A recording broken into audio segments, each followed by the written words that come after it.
दोस्तों नमस्कार। मैं नाथ सोनांचली कथा कहानी और उपन्यास के संग के साथ पुनः हाजिर हूँ। दोस्तों, इस समय हम लोग सुन रहे हैं प्रेमचंद के लिखे गए उपन्यास निर्मला का वाचन। दोस्तों, अब तक मैं इस उपन्यास के अध्याय 5 तक का वाचन अपने पिछले वाचन के क्रम में कर चुका हूँ। अब लीजिए सुनिए उपन्यास निर्मला के 6वें अध्याय का वाचन मेरे अर्थात नाथ सोनांचली के स्वर में।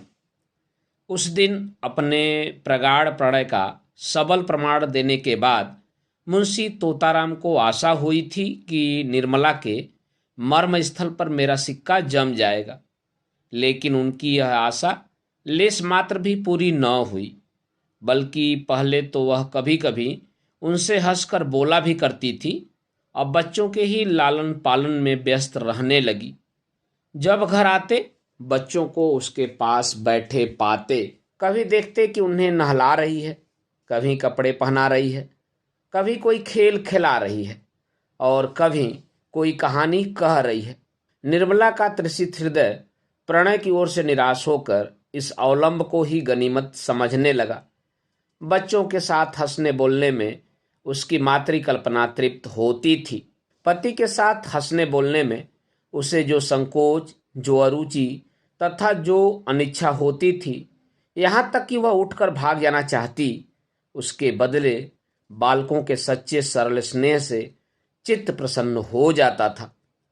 पहले मनसाराम उसके पास आते हुए झिझकता था, लेकिन मानसिक विकास में 5 साल छोटा, हॉकी और फुटबॉल ही उसका संसार, उसकी कल्पनाओं का मुक्त क्षेत्र तथा उसकी कामनाओं का हरा भरा बाग था। इकहरे बदन का छरहरा, सुंदर, हंसमुख, लज्जाशील बालक था, जिसका घर से केवल भोजन का नाता था। बाकी सारे दिन न जाने कहाँ घूमा करता। निर्मला उसके मुंह से खेल की बातें सुनकर थोड़ी देर के लिए अपनी चिंताओं को भूल जाती और चाहती थी कि एक बार फिर वही दिन आ जाते जब वह गुड़िया खेलती और उसके ब्याह रचाया करती थी, और जिसे अभी बहुत ही थोड़े दिन गुजरे थे। मुंशी तोताराम अन्य एकांत सेवी मनुष्यों की भांति विषयी जीव थे। कुछ दिनों तो वह निर्मला को सैर तमाशे दिखाते रहे, लेकिन जब देखा कि इसका कुछ फल नहीं होता तो फिर एकांत सेवन करने लगे। दिन भर के कठिन मासिक परिश्रम के बाद उनका चित्त आमोद प्रमोद के लिए लालायित हो जाता, लेकिन जब अपनी विनोद वाटिका में प्रवेश करते और उसके फूलों को मुरझाया, पौधों को सूखा और क्यारियों से धूल उड़ती हुई देखते तो उनका जी चाहता क्यों न इस वाटिका को उजाड़ दूं। निर्मला उनसे क्यों विरक्त रहती है, इसका रहस्य उनकी समझ में नहीं आता था।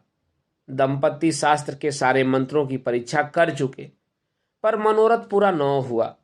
अब क्या करना चाहिए यह उनकी समझ में न आता था।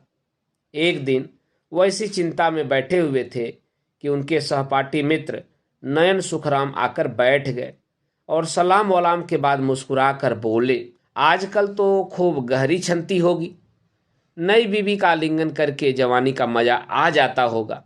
बड़े भाग्यवान हो भाई, रूठी हुई जवानी को मनाने का इससे अच्छा कोई उपाय नहीं कि नया विवाह हो जाए। यहाँ तो जिंदगी बवाल हो रही है। पत्नी जी ऐसी बुरी तरह चिमटी हैं कि किसी तरह पिंड ही नहीं छोड़ती। मैं तो दूसरी शादी की फिक्र में हूँ, कहीं डौल हो तो ठीक ठाक कर दो। दस्तूरी में एक दिन तुम्हें उसके हाथ के बने हुए पान खिला देंगे। तोताराम ने गंभीर भाव से कहा, कहीं ऐसी हिमाकत न कर बैठना, नहीं तो पछताओगे। लौंडियां तो लौंडों से ही खुश रहती हैं, हम तुम अब उस काम के नहीं रहे। सच कहता हूं, मैं तो शादी करके पछता रहा हूं। बुरी बला गले पड़ी। सोचा था 2-4 साल और जिंदगी का मजा उठा लूं, पर उल्टी आते गले पड़ी। नयन सुख, तुम क्या बातें करते हो? लौंडियों को पंजों में लाना क्या मुश्किल बात है? जरा सैर तमाशे दिखा दो, उनके रूप रंग की तारीफ कर दो, बस रंग जम गया।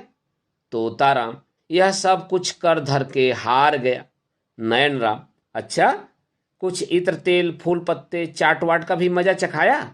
तोताराम, अजी यह सब कर चुका, दंपत्ति शास्त्र के सारे मंत्रों का इम्तहान ले चुका, सब कोरी गप्पे हैं।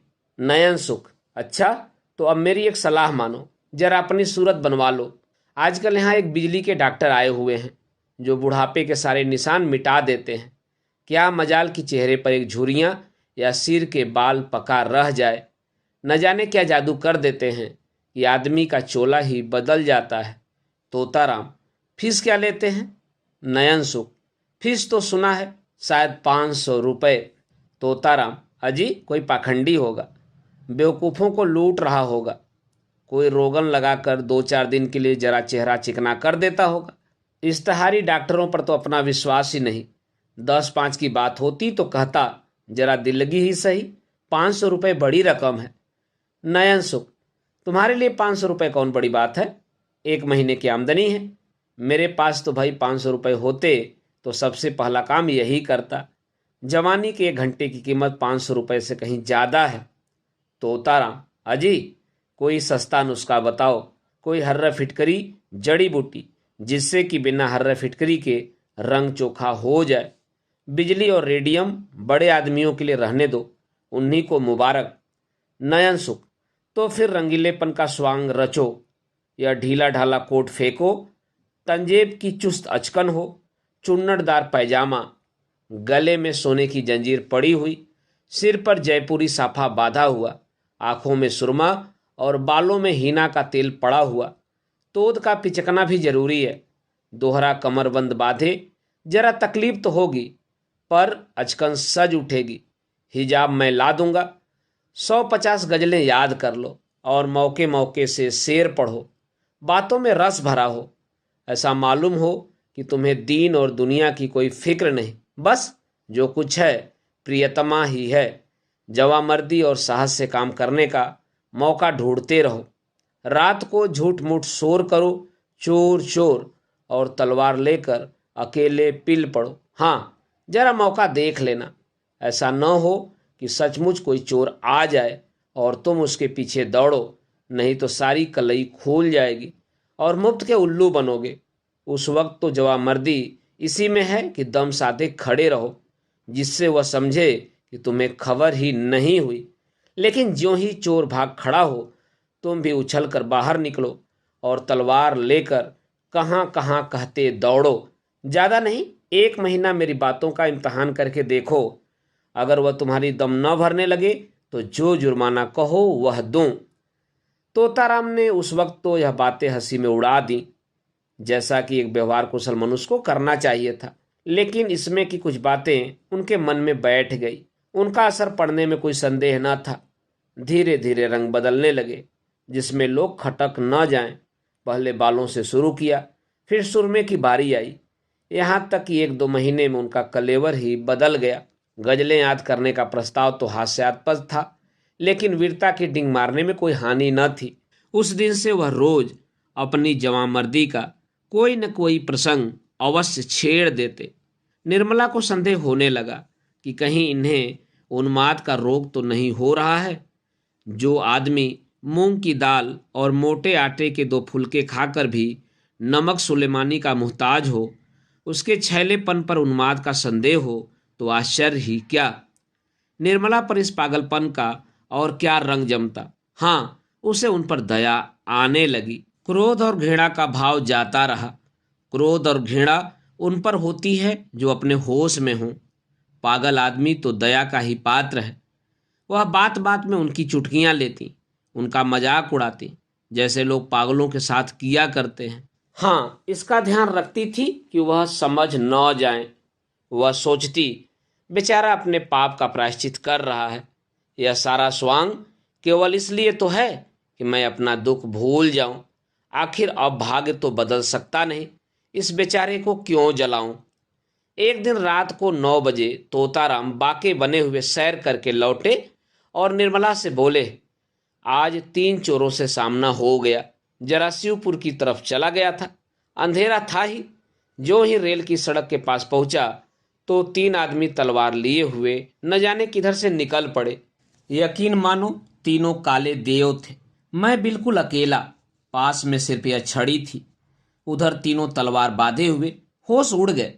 समझ गया कि जिंदगी का यही तक साथ था, मगर मैंने भी सोचा मरता ही हूं तो वीरों की मौत क्यों न मरूं। इतने में एक आदमी ने ललकार कर कहा, रख दे तेरे पास जो कुछ हो और चुपके से चला जा। मैं छड़ी संभाल कर खड़ा हो गया और बोला, मेरे पास तो सिर्फ यह छड़ी है और इसका मूल्य एक आदमी का सिर है। मेरे मुंह से इतना निकलना था कि तीनों तलवार खींचकर मुझ पर झपट पड़े और मैं उनके वारों को छड़ी पर रोकने लगा। तीनों झल्ला झल्ला कर वार करते थे। खटाके की आवाज होती थी और मैं बिजली की तरह झपट कर उनके तारों को काट देता था।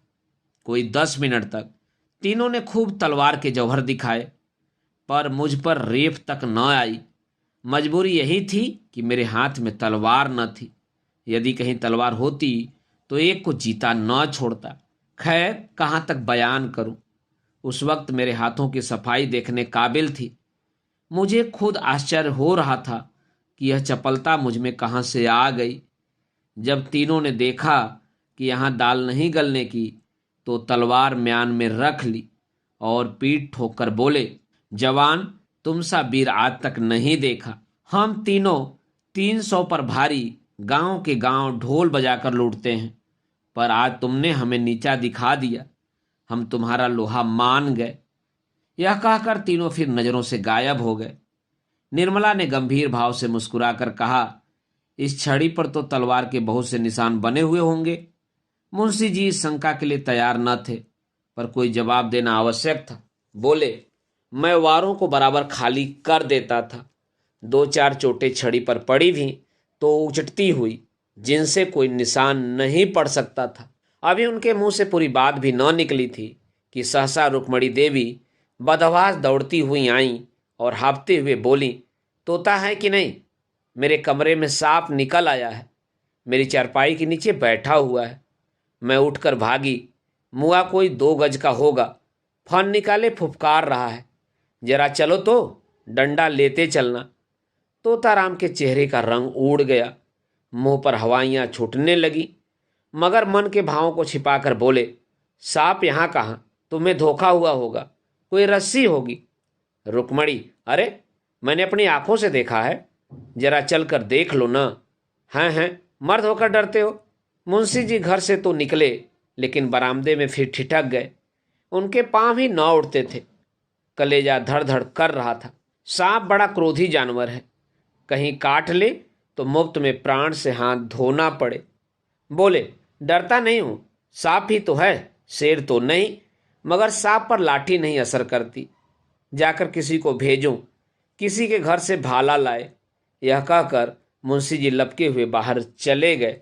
मनसाराम बैठा खाना खा रहा था। मुंशी जी तो बाहर चले गए। इधर वह खाना छोड़ अपनी हाकी का डंडा हाथ में लिए कमरे में घुसी तो पड़ा और तुरंत चारपाई खींच ली। सांप मस्त था, भागने के बदले फन निकालकर खड़ा हो गया। मनसाराम ने चटपट चारपाई की चादर उठाकर सांप के ऊपर फेंक दी और ताबड़तोड़ 3-4 डंडे कसकर जमाए। सांप चादर के अंदर तड़प कर रह गया। तब उसे डंडे पर उठाए हुए बाहर चला। मुंशी जी कई आदमियों को साथ लिए चले आ रहे थे। मनसाराम को सांप लटकाए आते देखा तो सहसा उनके मुंह से चीख निकल पड़ी, मगर फिर संभल गए और बोले, मैं तो आ ही रहा था, तुमने क्यों जल्दी की? दे दो, कोई फेंक आए। यह कहकर बहादुरी के साथ रुक्मणी के कमरे के द्वार पर जाकर खड़े हो गए और कमरे को खूब देखभाल कर मूछों पर ताव देते हुए निर्मला के पास जाकर बोले, मैं जब तक आऊं जाऊं मनसाराम ने मार डाला। बेसमझ लड़का डंडा लेकर दौड़ पड़ा। सांप हमेशा भाले से मारना चाहिए, यही तो लड़कों में ऐब है। मैंने ऐसे ऐसे कितने सांप मारे हैं, सांप को खिला खिला कर मारता हूं, कितनों को ही मुट्ठी से पकड़कर मसल दिया है। रुक्मणी ने कहा, जाओ भी, देख ली तुम्हारी मर्दानगी। मुंशी जी झेप कर बोले, अच्छा जाओ, मैं डरपोक ही सही, तुमसे कुछ इनाम तो नहीं मांग रहा हूं, जाकर महाराज से कहो खाना निकाले। मुंशी जी तो भोजन करने गए और निर्मला द्वार की चौखट पर खड़ी सोच रही थी, भगवान, क्या इन्हें सचमुच कोई भीषण रोग हो रहा है? क्या मेरी दशा को और भी दारुण बनाना चाहते हो? मैं इनकी सेवा कर सकती हूँ, सम्मान कर सकती हूँ, अपना जीवन इनके चरणों पर अर्पण कर सकती हूँ, लेकिन वह नहीं कर सकती जो मेरे किए नहीं हो सकता। अवस्था का भेद मिटाना मेरे वश की बात नहीं। आखिर यह मुझसे क्या चाहते हैं? समझ गई। आह, यह बात पहले ही नहीं समझी थी। नहीं तो इनको क्यों इतनी तपस्या करनी पड़ती, क्यों इतने स्वांग भरने पड़ते। दोस्तों, अभी आप सुन रहे थे उपन्यास निर्मला के 6वें अध्याय का वाचन मेरे अर्थात नाथ सोनांचली के स्वर में। दोस्तों, उपन्यास निर्मला के आगे के भागों का वाचन आप मेरे वाचन के अगले क्रम में सुन सकते हैं। तो जुड़े रहिए कथा कहानी और उपन्यास के साथ। धन्यवाद। नमस्कार।